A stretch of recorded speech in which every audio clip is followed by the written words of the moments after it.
Hello and welcome back to Channel 11. I'm Ken Shinoda, your host. Today is Tuesday, October 8th, and we're going to look at the month of September. Don't forget about BONDs. Don't forget about bonds. Yields have come higher. This could be a good chance to add some fixed income to your portfolio if you've been hiding out in those T-bills. So let's take a look at what's been going on. We had a pretty big rally across the board, across the curve in 2s, 5s, 10s, 30s, down to about 350 on the 2-year, down to about 370-ish, 365 on the 10-year intraday. And we've had a pretty meaningful sell-off after that stronger than expected jobs report, where we've seen the 10-year now up about 30 basis points, back north of 4%. And we've seen the 2-year also up about 50 basis points back towards that 4% number. So definitely a time to start looking at the market for a potential chance to add some of that fixed income to your portfolio, whether it's Treasuries, whether it's pockets of the credit markets.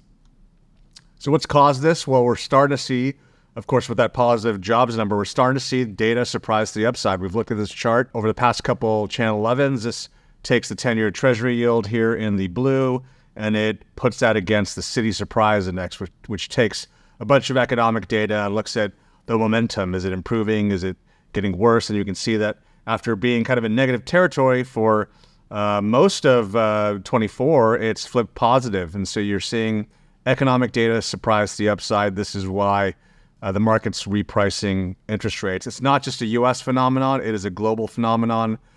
Think about what's going on in China, the stimulus in China that's caused commodities to rally, that's caused equities to rally, it's caused credit spreads to come in, so financial conditions are continuing to loosen, which is why risk assets outside of Treasuries have done well in that environment. But let's take a look at what really has happened to the market's expectation of Treasuries. In the beige line on the bottom, this is not that long ago, September 30th, if you can believe it, is what the market was pricing in as far as Fed cuts, all the way down to about 289 at the end of 2025. The red is what the Powell and the dot plots told us, which was they expected something more like 338. And the market's basically repricing more towards being in line with the SEP expectations, the dot plots expectations of the path of Fed funds. So we got a little too aggressive on what was going to go on with the forward curve.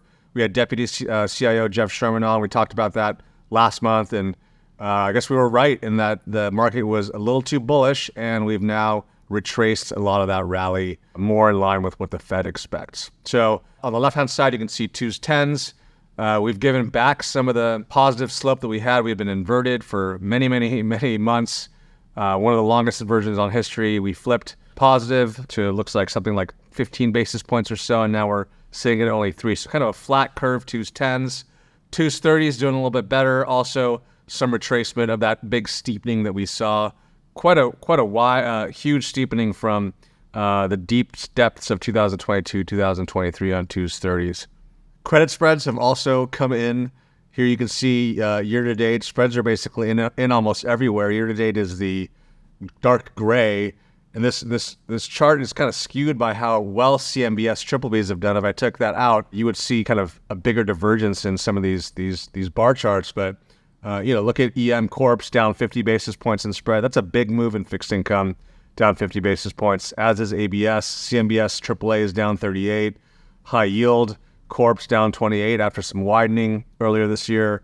Investment grade corporate bonds also having had an exceptional month, down 5 basis points in September, even more so as we follow through into October. So while rates are going higher, spreads have continued to come in. I don't have October year to date, but just trust me when I tell you that spreads are tighter. So while the long end of the Treasury yield curve is higher on the year, front end is kind of unch.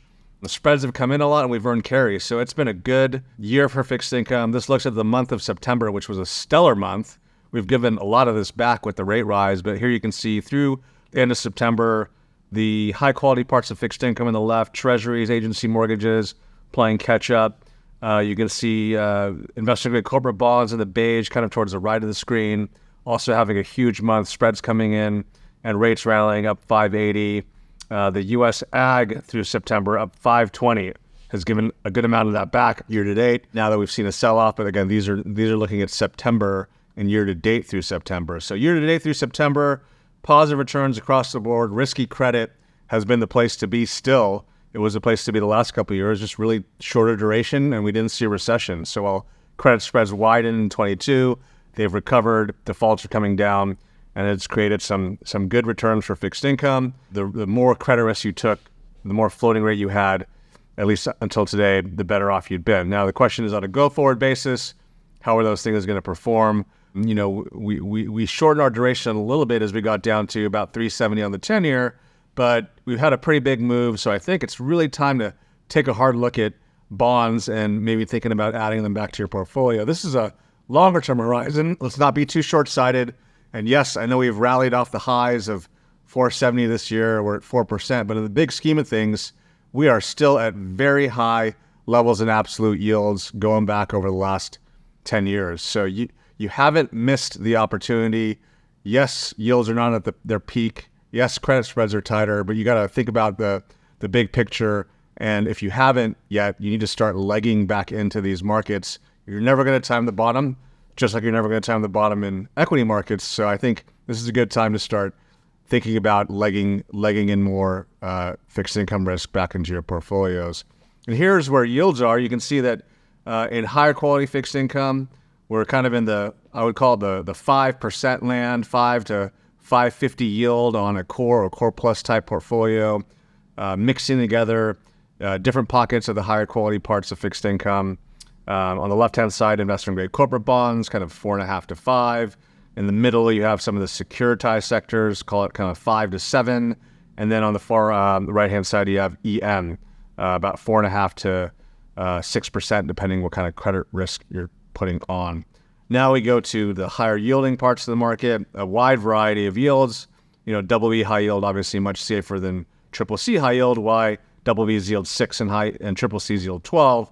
But now an active manager can sprinkle in some of this credit risk into the portfolio and boost the yield in those core plus portfolios. Or you can think about multi-asset credit solutions where you can probably get still close to about 6.5 to 7% in a moderate risk portfolio. Moderate being something like a weighted average rating of double B. You can still get that kind of 6-7% type yield. Now, why is that interesting? Well, yield is a great determinant of future return in fixed income. Why is that? Because if you have bonds that yield 7 and you don't have defaults, eventually they all pay off and you earn 7. Prices may go up and down in the meantime, but over the long run, yield is a great determinant of return. In fact, here on the left-hand side, you can see a slide, 5-year annualized returns graphed over expected 5-year annualized returns based on yield. And if we do a scatter plot of that, it's, basically right in line. Is the yield really is a really good determinant of return. So locking in returns today of 5 to 5.5% on intermediate term bonds and locking in those potential returns of 6.5, 7% in a multi-asset credit portfolio, we think is attractive. And why is it particularly attractive today? Well, I know equities have been on a tear, but if we look at today's valuations, and here we have the Shiller's CAPE ratios, cyclically adjusted PE ratios, and this shows you a scatter plot going back through time, 10, 20, 30 years. And we are in the fourth quartile. And the fourth quartile is a CAPE PE ratio of somewhere between 31 to 44. This is the historical min and max. Today we're at 36. We're pretty high. That's 89th percentile. So we're one of the highest valuations in time, and based on a 36 KPE, the future returns don't look that great. Here you can see it looks like it's it's basically a zero return based on history. Now, look, things are different. We have technological change with AI and things like that, but the valuations are high. Stocks have had a great run. If you just think about long-run returns, let's just say if things are different and we're really in the third quartile, 26 to 31 type CAPE, then you're talking about, looks like a kind of mid-single digits, 4 to 5% type long-run return over a 10-year time horizon in equities, and you can get that in fixed income. So I know equities have had a great run, but you can get those long-run equity-like returns in the fixed income market. It's not too late to add, and I definitely think investors should consider it. Now, moving along to the economy, inflation has finally made its way down to the point that the Fed has cut, and we don't have to go through like a dozen inflation slides anymore. For now, it's gone on the back burner, and now the focus is really on the strength of the economy and the job market. And so we can see that wages are stabilizing and coming down. That's also good for inflation. And then we look at the economy. We still have this weird divergence that manufacturing, when we look at ISM manufacturing PMI, has been negative for quite some time now. It was a blip positive in 23, and now we're back to negative. So basically 2-3 years of a manufacturing recession. But services, outside of a few prints sub 50, has been pretty resilient. And the last print actually came in pretty high here at 54.9. So the services economy, which is the larger part of the economy, continues to chug along. We saw that job growth was still relatively high in the last surprise report. And so the economy keeps chugging along. That's kind of why the rates have backed up and why the market's kind of repriced back towards a less aggressive Fed hiking cycle. But we got to keep our eyes on those jobs reports. There could be revisions. There was some cyclical aspect to this time of the year, people going back to school post-Labor Day. There was also a lot of government jobs that were added to the last during the last payrolls report. So unemployment did tick down ever so slightly, but we will be on the lookout, and we'll have maybe some more charts about the jobs market on the next Channel 11. But this is what everyone should keep their eyes on. Inflation has come down. I think the market's going to be more volatile as we've seen to any data related to the jobs market. Now we're back to the land of gains, equities. It just cannot keep these things down. The rocket ship has been happy face up to the right for many Channel 11s now, and it continues to be that way. We had a little bit of a pullback on that rate sell-off, but equities winning again today. So S&P, as we look at the broad markets, has definitely been the winner. EM has played some catch-up. I think this has a lot to do with the Chinese stimulus, and China's playing EM is now playing catch-up with the rest of the market. The Chinese stimulus gave hope that it's not just a U.S. resiliency story, and there's going to be a global growth catch-up. And so you've seen EM do well. You've also seen small caps play catch-up. So on the month, Russell 2000 up 470 versus S&P 500 only up 420. And tech also another big comeback. I saw NVIDIA looks like it's almost back up to its previous highs. So some stellar returns for equities doesn't mean it's going to continue, which is why I think fixed income, is potentially interesting here to add to create stable returns for the future. The challenge many investors have is that equities have just done so well that the mentality is just, why not own anything but equities because they only go up? Well, that is true very recently, but volatility can happen.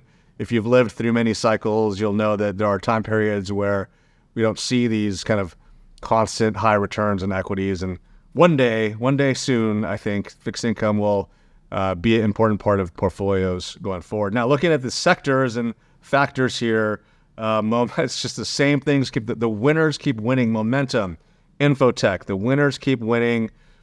Growth, things like that. Real estate has lagged, obviously, with the challenges in real estate and commercial real estate, but the value has also lagged. So it's been kind of the momentum and winners keep winning trade that's happening out there.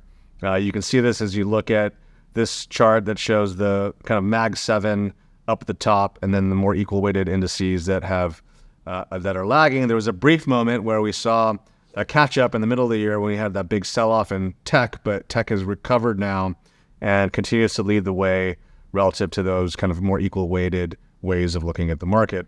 Here's another chart that we've looked at a couple times. Infotech versus the equal weight. Looked like finally the equal weight was playing catch up. Now we're kind of going sideways as tech has caught up. And the same holds true when we look at NASDAQ versus the Russell 2000. You had a huge run up in tech versus small and mid caps.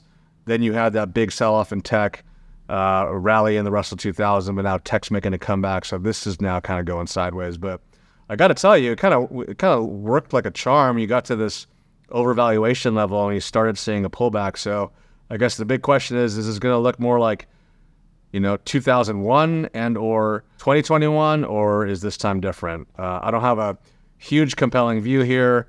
I think I'm more of a long-term 60-40 type portfolio is the way to go, and maybe even a little bit higher in fixed income, just where yields are today and where valuations are in equities. But I'm a fixed income person, so take what I say about equities with a grain of salt. Dollar and the 10-year have tracked each other. We saw a sell-off in the dollar as rates rallied, and now as we've seen a sell-off in rates, you've seen a rally in the dollar. So I think these will continue to move in tandem in the near term. Japan backing off their hawkish tone also has helped the dollar, I think, which is why you've seen, it's kind of happened in tandem. And then lastly, with the resurgence of the stimulus in China, it's been a big tailwind for commodities. You combine that with what's going on in the Middle East and how that's affecting the energy markets, and you've had a pretty strong commodities market as of recently. Almost everything in the green, I guess it's blue here, that's year to date. Green meaning positive returns outside of agriculture, which is down slightly, and natural gas. So the commodities have done well, especially gold and silver. I think that has less to do with what's going on in China and more to do with people just looking for a store of wealth in somewhere that's not their currency. And I think you've seen a lot of that activity pick up globally, especially in emerging markets. So that's it for Channel 11. We kept it short and sweet. Just wanted to point out the value that's still there in fixed income. Rates have backed up. This is a time to potentially start looking at adding back. Equities have done extremely well, but if you look at those K valuations, it's hard to believe that we'll see the same returns we've seen in the past. So good luck out there, and we'll see you at the next Channel 11.